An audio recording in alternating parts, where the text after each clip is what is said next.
अपना radio 96.9 FM. अपना, बस अपना।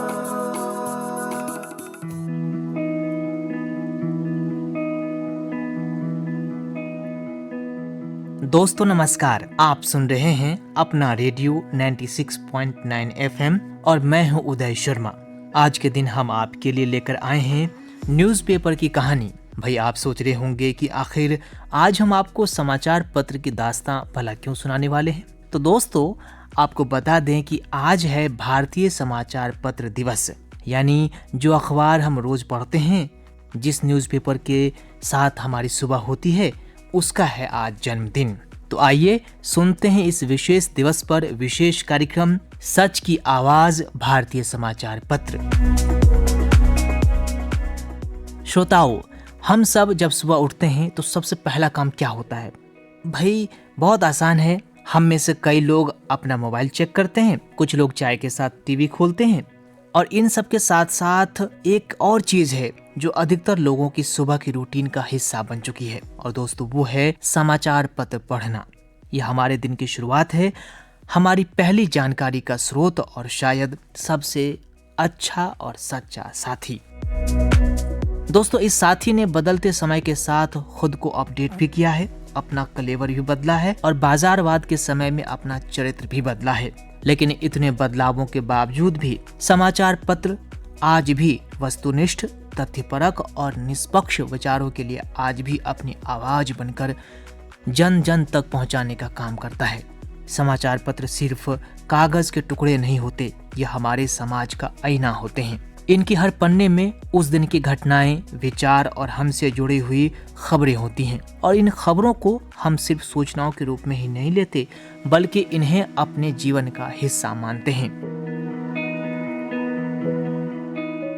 भारत में 29 जनवरी को भारतीय समाचार पत्र दिवस मनाया जाता है। इसी दिन 29 जनवरी 1780 को पहला साप्ताहिक भारतीय समाचार पत्र हिकी बंगाल गजट प्रकाशित हुआ, जिसे कलकत्ता जनरल एडवर्टाइजर के नाम से भी जाना जाता है। तो दोस्तों इस तरह से भारतीय समाचार पत्र का प्रादुर्भाव हुआ। क्या कभी आपने महसूस किया है कि जब कुछ बड़ा घटित होता है, जैसे कोई प्राकृतिक आपदा, कोई राजनीतिक बदलाव या फिर कोई व्यक्तिगत प्रेरणादायक कहानी, तो हमें सबसे पहले इसका पता समाचार पत्र से ही चलता है। हालांकि आजकल टीवी और रेडियो के ज़माने में हम कह सकते हैं, और ख़ास तौर पर ऑनलाइन के ज़माने में हम कह सकते हैं कि ऑनलाइन के माध्यमों से समाचार तीव्र गति तक हम तक पहुंचते हैं। लेकिन समाचार पत्र ने भी अपना कलेवर बदलते हुए डिजिटल फॉर्म में अपना प्रकाशन शुरू कर दिया है। तो इस रूप में हम देखें तो समाचार पत्र आज भी तीव्र गति से ऑनलाइन के जरिए हम तक पहुंचता है, और यही कारण है कि समाचार पत्र आज तक हम लोगों से एक भावनात्मक रिश्ता बना लेता है। दोस्तों समाचार पत्र वो माध्यम होते हैं जो हमारे भीतर जागरूकता का दीपक जलाते हैं, चाहे वह किसी किसान के संघर्ष की कहानी हो, या किसी सामाजिक मुद्दे पर हो, या फिर एक आम आदमी की असाधारण सफलता की दास्तां। हर खबर हमारी सोच को चुनौती देती है। इन खबरों को पढ़ते हुए हम कभी हंसते हैं, कभी रोते हैं, कभी गुस्से में भर जाते हैं, और कभी उम्मीद से भी जग जाते हैं। यही है समाचार पत्रों की विशेषता। ये हमारे भीतर के हर एहसास को उत्तेजित करने में सक्षम होता है। समाचार पत्रों के बिना हमारी दुनिया कितनी वीरान सी लगने लगेगी, यह सोचकर ही दिल थम जाता है। जब हम एक समाचार पत्र खोलते हैं तो हमें ऐसा महसूस होता है कि जैसे किसी और की जिंदगी के एक छोटे से हिस्से से जुड़े हुए हैं। वे हमारे दिन की दिशा तय करने वाले होते हैं। हम उनके माध्यम से अपने आसपास की दुनिया से जोड़ते हैं, और यही वजह है कि हम में से अधिकतर लोग एक पुराने समाचार पत्र को फेंकने के बजाय सहेज कर रखते हैं, क्योंकि यह सिर्फ जानकारी नहीं प्रदान करते, बल्कि उस समाचार पत्र में छिपे होते हैं हमारे व्यक्तिगत अनुभव, हमारी यादें, शायद किसी विशेष घटना की रिपोर्ट, किसी परिवार के सदस्य की जीत की खबर, या फिर किसी खास हस्ताक्षर जो हमें अपने साथ हमेशा के लिए रखना होता है। समाचार पत्रों का महत्व सिर्फ आज के दिन तक ही नहीं, बल्कि आने वाली पीढ़ियों के लिए भी होता है। जब भविष्य के लोग उन पुराने कागजों को देखेंगे तो शायद उन्हें वह तस्वीरें, शब्द और घटनाएं उन्हें हमारी दुनिया के बारे में बहुत कुछ बताने के लिए काफी होंगी।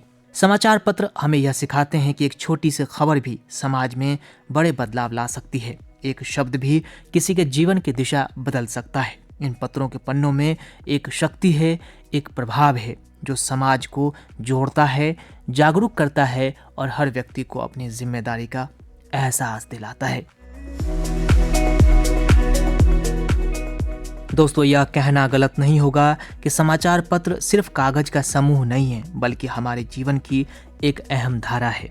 यह हमारी सोच को बदलता है, हमारी भावनाओं को समझता है और हमें दुनिया से जोड़ने का एक अद्वितीय तरीका प्रदान करता है।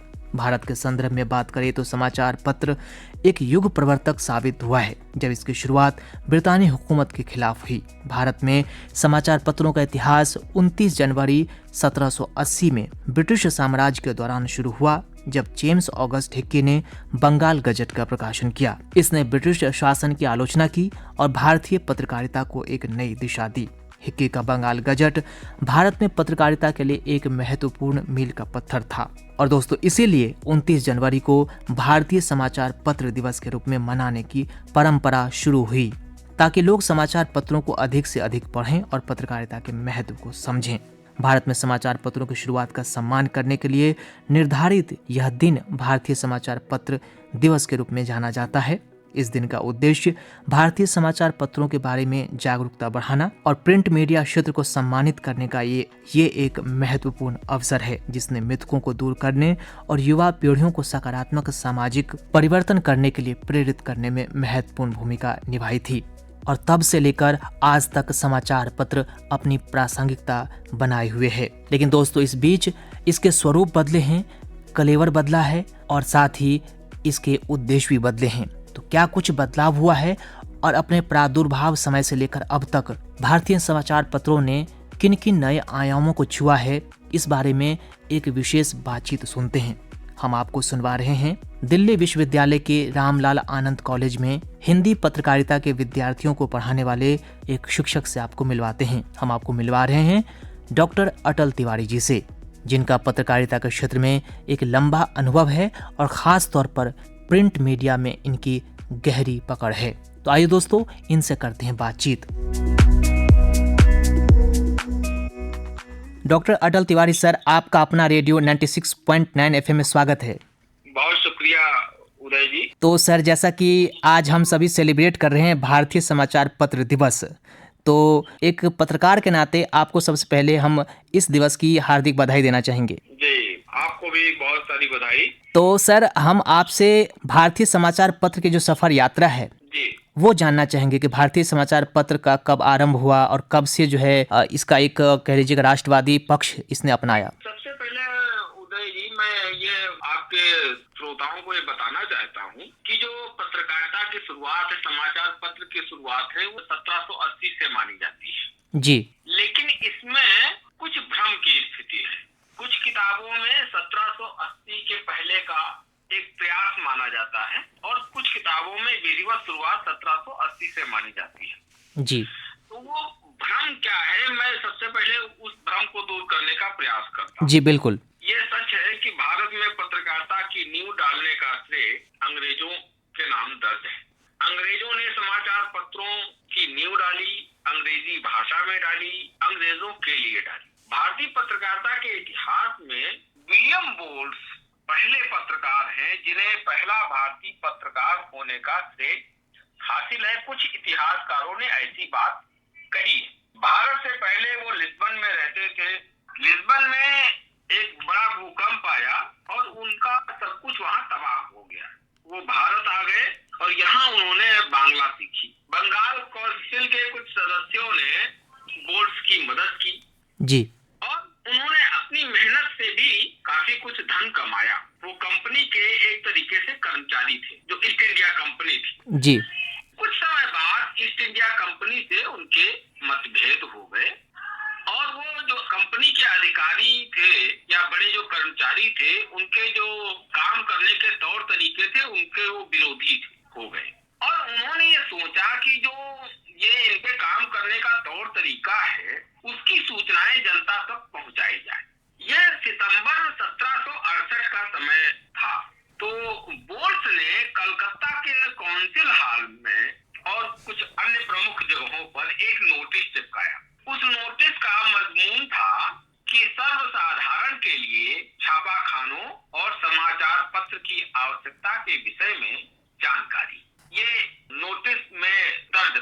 जी कुछ इतिहासकारों ने भारत में विलियम बोर्स के इस प्रयास की पत्रकारिता की शुरुआत माना है।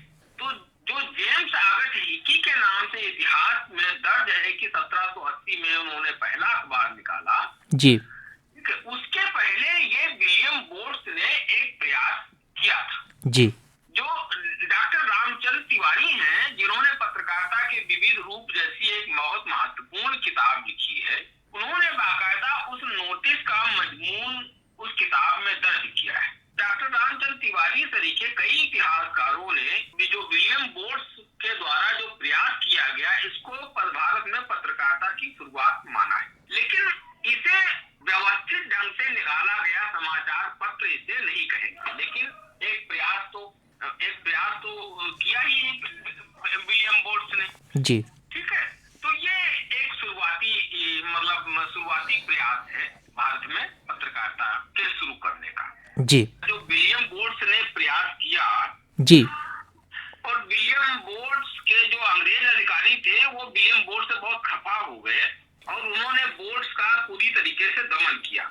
और विलियम बोर्स के लिए ये हालात पैदा कर दिए गए कि उनको नौकरी से इस्तीफा देना पड़ा और उन्हें कलकत्ता छोड़ना पड़ा। और कहा तो यहाँ तक जाता है कि उन्हें एक तरीके से जबरन जो है यूरोप जाने वाले जहाज पर बैठा दिया गया या जबरदस्ती उनको भारत से ले जाया गया। जी बाद में बोर्स ने किताब भी लिखी और कंपनी के जो काले कारनामे थे, या आप कह लीजिएगा ईस्ट इंडिया कंपनी का जो कच्चा चिट्ठा था, उसका उन्होंने खुलासा किया बोर्स ने। बोर्स के बाद 10-12 साल तक कोई जो है प्रयास हिंदुस्तान में पत्रकारिता को देखने का नहीं मिलता है। फिर अगला प्रयास एक अंग्रेज नहीं, जो जेम्स ऑगस्ट हिकी के नाम से जाने गए, जी उन्होंने किया बाकायदा एक अखबार निकालने का। जो जेम्स बोर्स और जेम्स ऑगस्ट हिकी ने जो प्रयास किए पत्रकारिता के, जब जेम्स ऑगस्ट हिकी ने तो प्रॉपर पूरी तरीके से एक अखबार निकाला और उसको देखते हुए भारत के लेखकों ने या कह लीजिएगा पत्रकारों ने या जिज्ञासु व्यक्तियों ने सोचा कि अगर इस तरीके का प्रयास अंग्रेज लोग कर सकते हैं तो हम क्यों नहीं कर सकते हैं। जी तो उस दिशा में बांग्ला भाषा के कुछ लोगों ने, उर्दू के कुछ लोगों ने, फारसी के कुछ लोगों ने प्रयास किए। और फिर 1826 में, जैसा आप जानते हैं या आपके श्रोता जैसा जानते हैं, कि जी हिंदी में प्रयास हुआ, उदंत मार्तंड जैसा अखबार निकला। तो शुरुआती दिक्कतें हैं कि भारतीय समाज ने उस तरीके से अपनी ड्यूटी नहीं निभाई। भारतीय भाषा के समाचार पत्रों को प्रश्रय देने के या उनको बढ़ावा देने के लिए उसने अपनी भूमिका का निर्वहन नहीं किया। इसके पीछे मैं ये कारण मानता हूँ या कि वो आर्थिक रूप से बहुत विपन्न रहे लोग। तो इसलिए उस दौरान आप देखेंगे कि जो किसी भी भारतीय समाचार पत्र को लंबी उम्र नहीं मिली। जी जैसे हिंदी का जो पहला अखबार है उदंत मार्तंड, वो जो है उसको महज 1 साल की यात्रा भी नहीं पूरी कर पाया और उसे बंद करना पड़ा आर्थिक अभाव में। जी ये उस समय के जो समाज था, उसकी ये जिम्मेदारी बनती थी कि वो अपनी जिम्मेदारी का निर्वहन करते हुए अखबार जो समाचार पत्र हैं उनके सालाना मेंबर बने या अर्धवार्षिक मेंबर बने, उनकी सहायता करें, जिससे जो उस समय की परिस्थितियां हैं, जो अंग्रेज अधिकारी हैं या जो उस समय की सरकार है जिसका शासन है, उसके कारनामे जनता के सामने आए। तो आप देखेंगे कि बहुत जल्दी समाचार निकलते हैं और बंद होते हैं। फिर धीरे धीरे उनकी अंग्रेज सरकार के अंग्रेज अधिकारियों की अपनी प्रताड़नाएं हैं जो तहस नहस करने का, क्योंकि वो भारतीय पत्रकारिता को वो अपने शासन में रोड़ा मानते थे। उनको लगता था कि उनके जो गलत काम है, गलत कारनामे हैं, वो जनता के सामने आ जाएंगे तो उनको शासन करना बड़ा मुश्किल हो जाएगा। जी उदंत मार्तंड को देखते हुए पर धीरे धीरे हिंदी समाज और पूरे देश में, मतलब चाहे तमिल हो, चाहे तेलुगु हो, चाहे असमी हो, चाहे मतलब जितनी भी भाषाओं में भारत में पत्रकारिता हुई, वो सब जगह एक जन जागरण होता है और पढ़े लिखे लोग जो है भारतीय भाषाओं में समाचार पत्रों को निकालने की एक शुरुआत करते हैं और धीरे धीरे कुछ सालों में एक जागरूकता बनती है कि हाँ, हमें आजादी चाहिए। जी और एक के बाद एक समाचार पत्र निकलते चले जाते हैं उस दौरान। तो सर, आज़ादी के वक्त या जो स्वतंत्रता आंदोलन की क्रांति हुई है, उसमें आप भारतीय समाचार पत्रों की क्या भूमिका देखते हैं? मुझे लगता है कि भारतीय स्वतंत्रता आंदोलन में समाचार पत्र और पत्रिकाओं की बहुत बड़ी भूमिका रही। मेरा अपना मानना है, या इतिहास ऐसा बताता है, जैसे उदाहरण के तौर पे 1885 में, अगर मैं गलत नहीं हूँ तो, कांग्रेस की स्थापना होती है। जी। कांग्रेस की स्थापना करने वाले जो प्रमुख लोग हैं, उसमें 70 से 75% लोग पत्रकारिता से किसी न किसी रूप में जुड़े हुए हैं। कोई संपादक है, कोई लेखक है, कोई प्रकाशक है, कोई लेख लिखने वाला है, कोई कविता लिखने वाला है, कोई निबंध लिखने वाला है, किसी न किसी रूप में जुड़े हुए हैं। तो आप देखिए कि पत्रकारिता का कितना महत्व है कि कांग्रेस में 70-75% लोग जो कांग्रेस की स्थापना करने वाले लोग हैं, उसमें पत्रकारिता से किसी न किसी रूप में जुड़े हुए हैं। वो अपने स्तर से जागरूकता फैला रहे हैं, लोगों में एक भावना का बीज डाल रहे हैं कि बहुत सारी जो समस्याएं हैं इनका समाधान हो सकता है, बशर्ते देश अगर आजाद हो जाए तो। जी।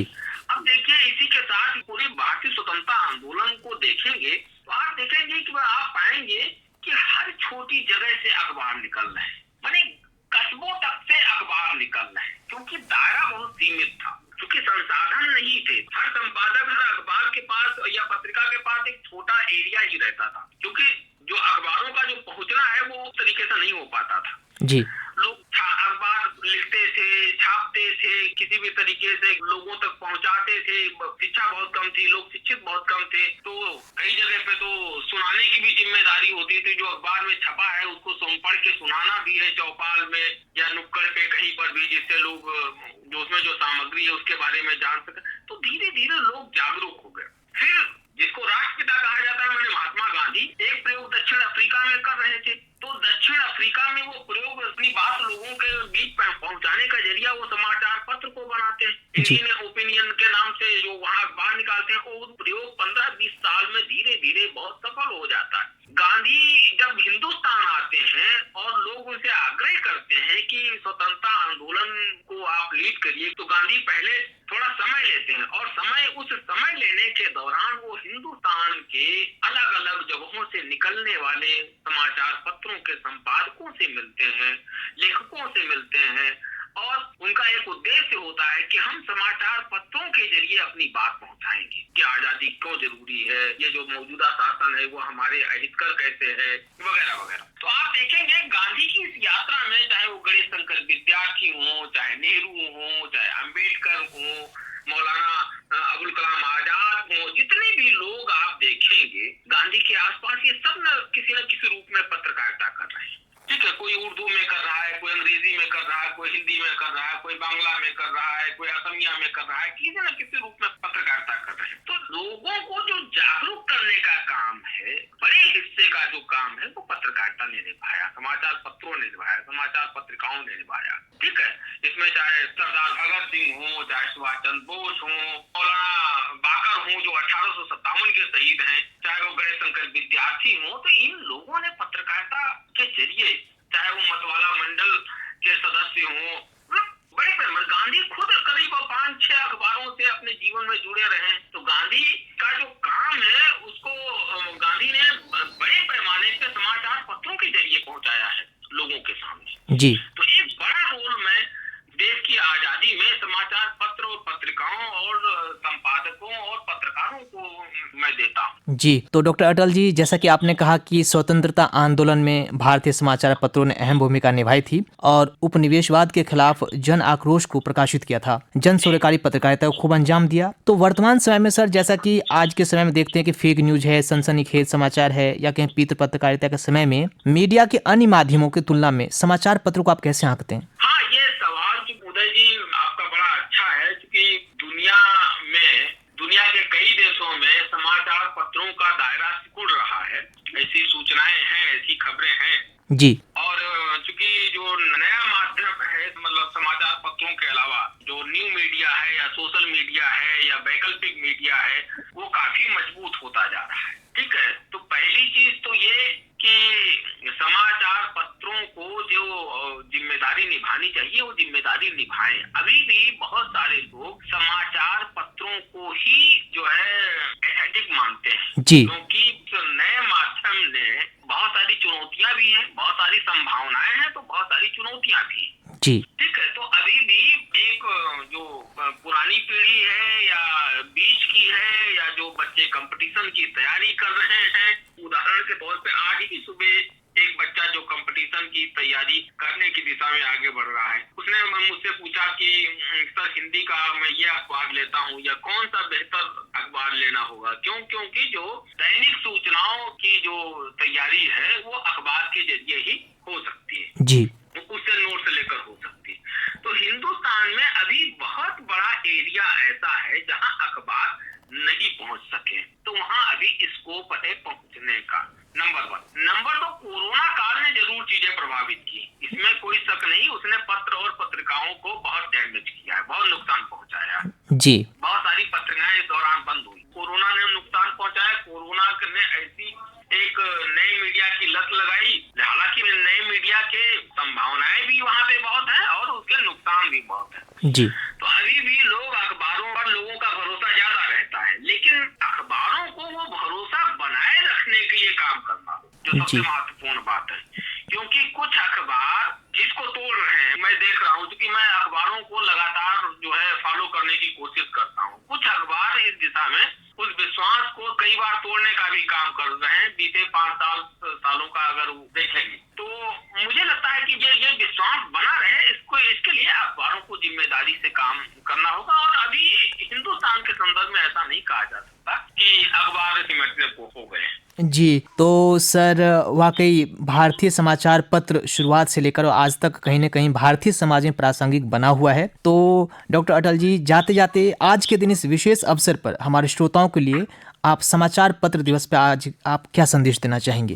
पहली चीज तो श्रोताओं से यही मेरा आग्रह है कि जो कंटेंट वो पढ़ रहे हैं या सुन रहे हैं, समझ रहे हैं, वो थोड़ा खुली आंखों से, खुले कानों से उसको ग्रहण करें, कि उस सवालिया निशान के तहत ग्रहण करें। कि क्योंकि मैंने बताया कि सकारात्मक और नकारात्मक दोनों भूमिकाएं हैं। इस संदर्भ में उस को ग्रहण करें कि मीडिया शिक्षा की जो बहुत जरूरत है। जी। अगर आप जागरूक होकर पढ़ेंगे तो आप समझ जाएंगे कि ये कंटेंट फेक है या इसमें अतिशयोक्त का भाव ज्यादा है और ये तटस्थ रूप से है, ये समाज के लिए फायदेमंद है। तो जिस मीडिया शिक्षा की हम लोग वकालत कर रहे हैं, कहने का मतलब है कि धार्मिक ग्रंथ मान के मीडिया को कभी नहीं ग्रहण करना चाहिए, चाहे वो अखबार हो, चाहे वो टीवी हो, चाहे रेडियो हो, चाहे जो नया माध्यम है। आंख कान नाक तीनों खोल के पढ़ना चाहिए, सुनना चाहिए, देखना चाहिए, तभी आप जो है मीडिया को सही मायने में ग्रहण कर पाएंगे।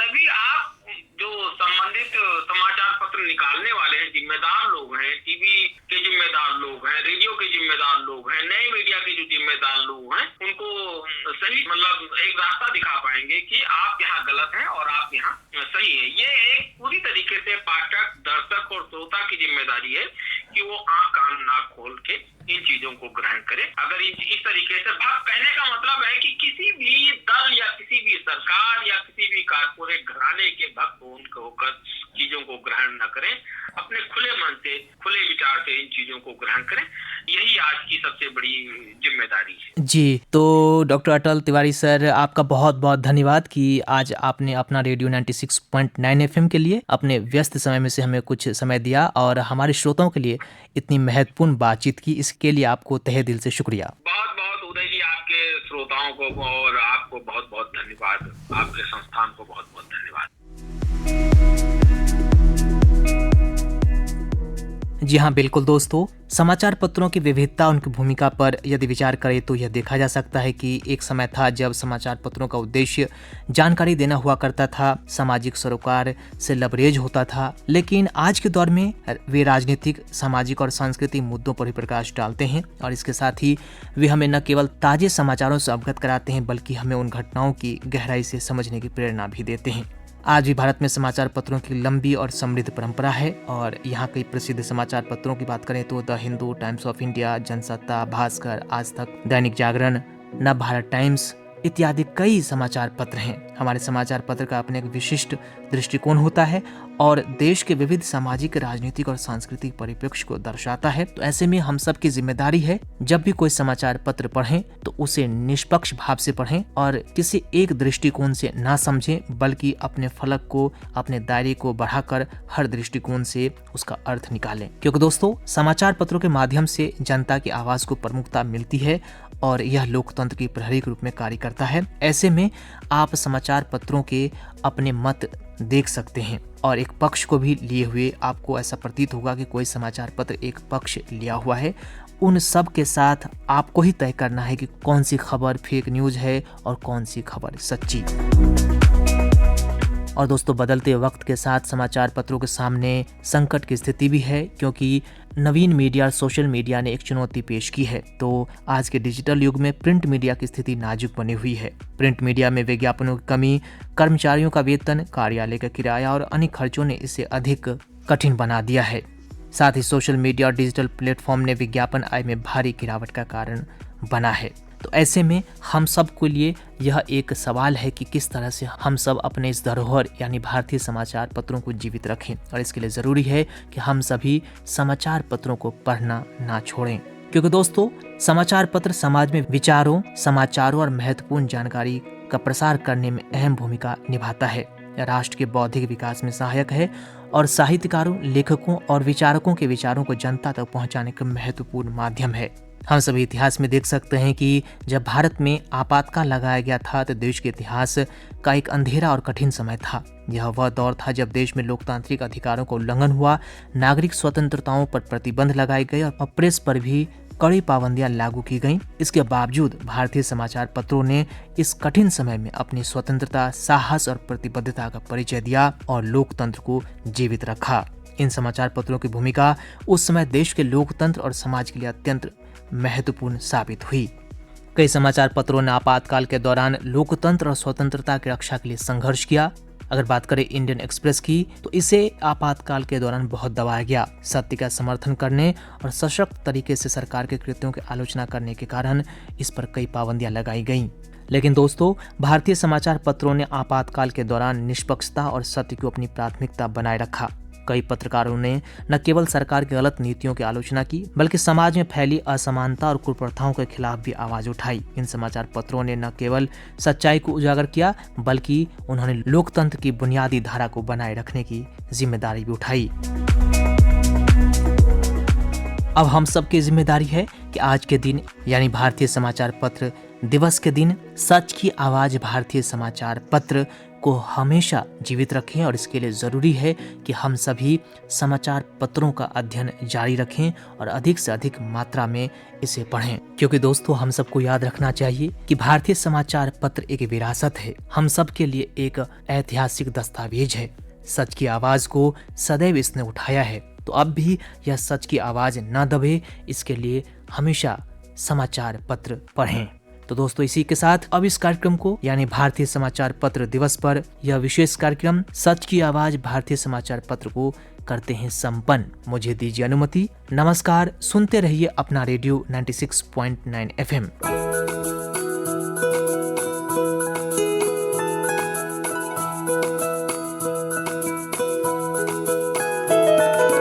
मेरी ख्वाहिशें, मेरे अरमान, मेरा बस यही सपना, जिंदगी में हर कोई समझे हम सफर मुझे अपना अपना, बस अपना।